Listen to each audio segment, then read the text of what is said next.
Pepper v. Hart is an important case from the House of Lords for several reasons.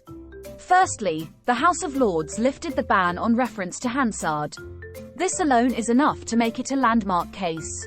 Secondly, the case can be used as an example of the House of Lords using the 1966 practice statement to overrule a previous decision. Thirdly, it can be used as an example of the purposive approach to statutory interpretation in relation to where the court was not interpreting EU law. Fourthly, it is also an example of the House of Lords determining its own powers. Fifthly, it is an example of a specially convened panel of 7 judges rather than the standard 5 to reflect the constitutional importance of the case. The appellant was a teacher in a private school. His son attended the school for a reduced fee. The House of Lords had to decide whether he was required to pay tax on the perk he received in the form of reduced school fees. The teacher sought to rely upon a statement made in Parliament at the time the Finance Act was passed. The statement was made by a minister which gave the appellant's exact circumstance as being an example of where tax would not be payable. Prior to this case, the use of Hansard, the record of parliamentary debates, was banned by the courts in statutory interpretation. This was seen in Davis v. Johnson, where the Master of the Rolls, Lord Denning, referred to Hansard in the Court of Appeal, stating that not to do so would be like groping in the dark without switching on the light. The case concerned the interpretation of the Domestic Violence and Matrimonial Proceedings Act 1976.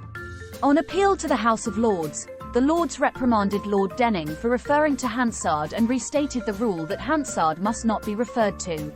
Allowing reference to Hansard would be a move away from the literal rule of statutory interpretation to a more purposive approach. Lord Culbrandon stated, "It has always been a well-established and salutary rule that Hansard can never be referred to by counsel in court and therefore can never be relied on by the court in construing a statute or for any other purpose." Lord Scarman expanded on this with, "Such material is an unreliable guide to the meaning of what is enacted. It promotes confusion, not clarity.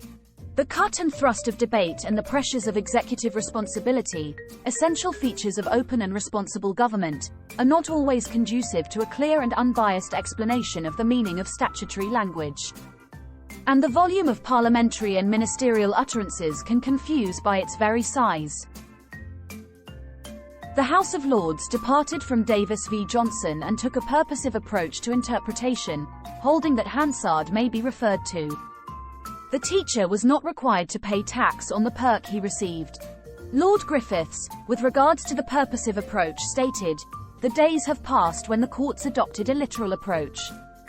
The courts use a purposive approach, which seeks to give effect to the purpose of legislation and are prepared to look at much extraneous material that bears upon the background against which the legislation was enacted." Lord Brown Wilkinson on reference to Hansard, "In my judgment, reference to parliamentary material should be permitted as an aid to the construction of legislation which is ambiguous or obscure or the literal meaning of which leads to an absurdity. Parliamentary material should only be permitted where such material clearly discloses the mischief aimed at or the legislative intention lying behind the ambiguous or obscure words." In summary, Pepper v. Hart was a landmark case in which 7 members of the House of Lords used the 1966 practice statement to overrule the decision in Davis v. Johnson. It allowed the courts to refer to Hansard where there is ambiguity in the statute or where the literal rule would lead to an absurdity.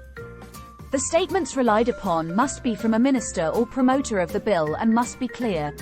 This video is part of a series of videos on law from www.e-lawresources.co.uk.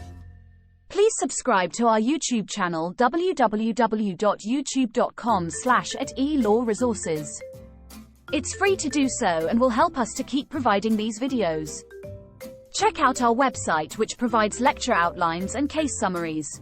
See also www.e-lawrevision.org.uk for revision games and quizzes. Thanks for watching.